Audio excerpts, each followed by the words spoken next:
This episode of Rhizome is brought to you in part by the Synthesis Security Group and Fuzzy Wuzzy Signal Processing, a venture of Ian Swanke. Copyright 2026. All rights reserved.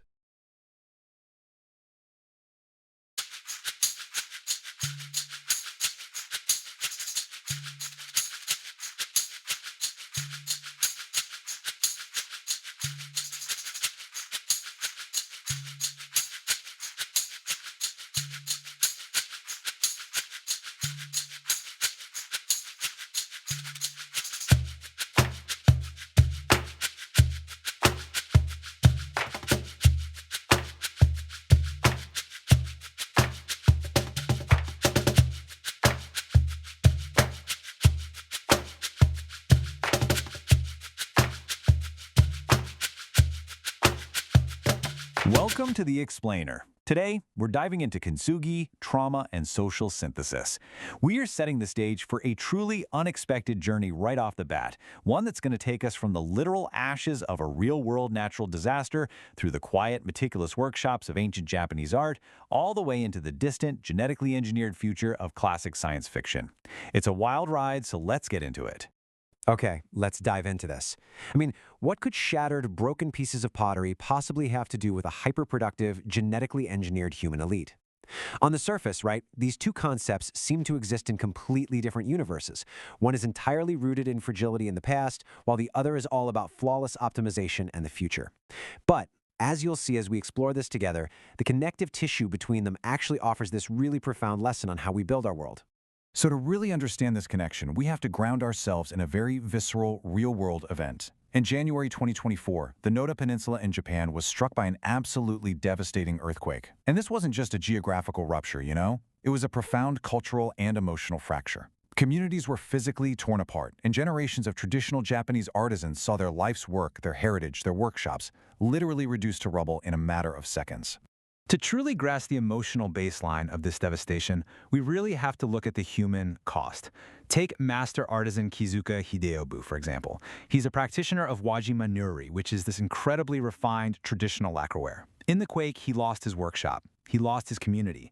And in the aftermath, the way he described it was just heartbreaking.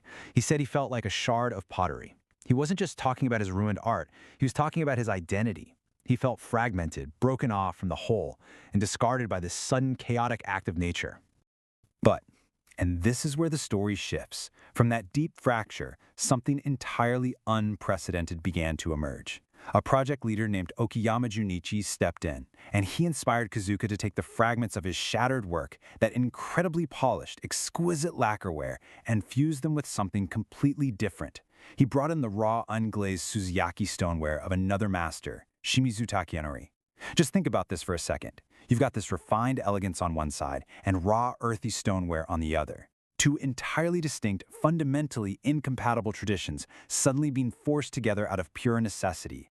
Now, what's really interesting about this slide is how it breaks down the evolution of the art form. You might already be familiar with traditional kintsugi, right? The beautiful art of taking one beloved broken teacup and repairing its cracks with gold to honor the history of that specific object. But this new Noto kintsugi is a radical evolution. They are not hiding the damage. They aren't trying to restore a piece to its original unbroken state. Instead, they're taking asymmetrical, totally incompatible materials born of analog chaos, and they are binding them together with lacquer and gold to create an entirely new chimera. And this brings us to this incredibly beautiful realization by Okiyama Junichi. He noted that we all carry wounds inside us. If we really are fragments, we can connect. This new form factor they're creating, it doesn't just happen to be broken, it derives its structural integrity, its unique beauty, its entire value exclusively from the trauma it has endured. The fracture isn't a failure at all. It's the very foundation of a new creation. And honestly, that is so relevant to how we view our own personal or societal fractures. The broken pieces aren't the end of the story. They're the raw materials for something stronger. All right, so hold that thought about synthesis and trauma because we are about to make a sharp pivot. Nancy Kress's classic sci-fi novel, Beggars in Spain, actually provides this fascinating speculative framework to test this exact idea on a massive societal scale. Let's see how perfectly these two worlds map onto each other. In Kress's universe, society has completely split in two. On one side, you have the pristine, unbroken cup, the genetically engineered Sleepless. They are flawless, hyperproductive, immune to the decay of rest, and just functionally uniform.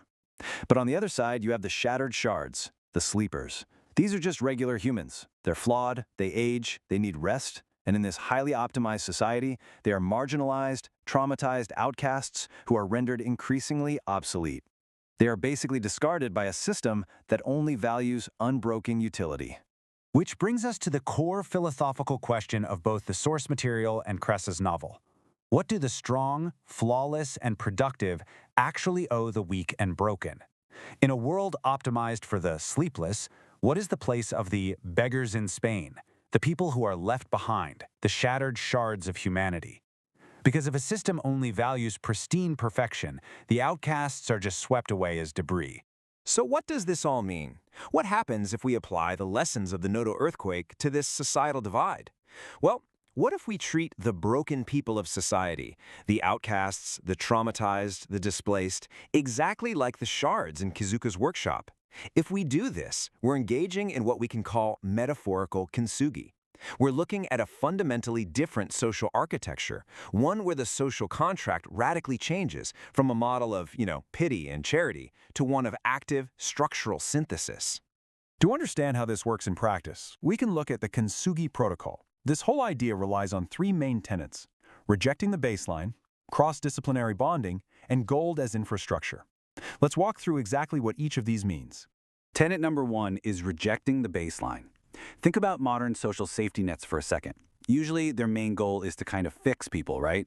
The system tries to sand down a person's jagged edges, hide their trauma, and return them to a quote-unquote productive, unbroken baseline. It wants to pretend the cup was never dropped in the first place. Well, the Kintsugi protocol completely rejects this. It says the fracture cannot be erased, and actually, it shouldn't be. The trauma is highlighted. It becomes the defining characteristic of a new, evolved entity. The second tenet is cross-disciplinary bonding. Remember how Kizuka bound the refined Wajima lacquerware with the raw Suzuyaki stoneware? A resilient society does the exact same thing with its people. It takes the disparate, jagged, entirely incompatible experiences of the marginalized, the beggars, the traumatized, and it binds them together.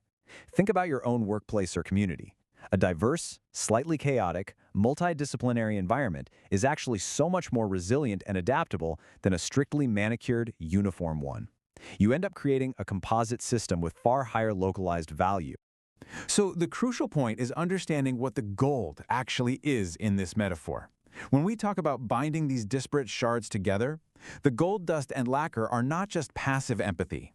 They aren't just thoughts and prayers. The gold is active societal infrastructure. It's deliberate routing, policy, and design intended specifically to take unpredictable, chaotic human variables and channel them into a stronger composite whole. And this brilliantly illustrates the fatal flaw on the exact opposite side of the spectrum. The flawless sleepless, those genetically engineered elites, they might run a perfectly optimized, highly efficient system, but homogeneity is brittle.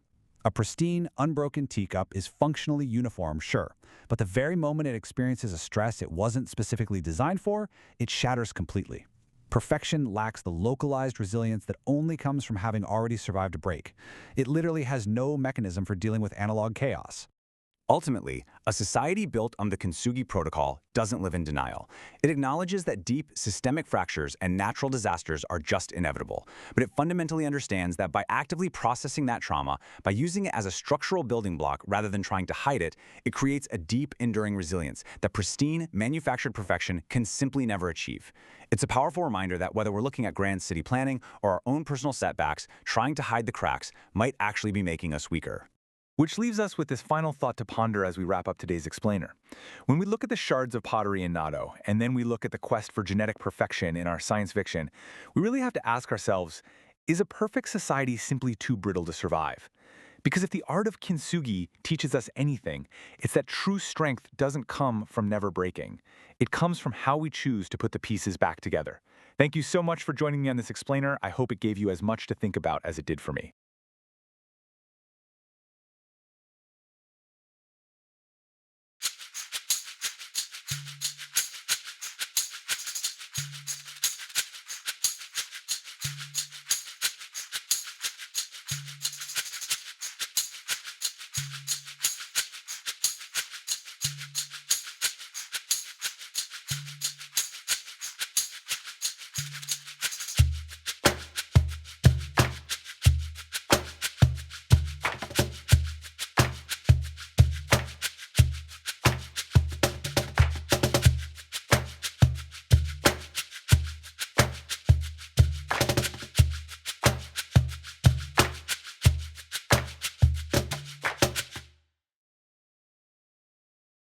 Now available exclusively on Amazon Kindle eBooks, Rhizome Summer 2026, a collection of essays, Rhizome Fall 2026 Book 2.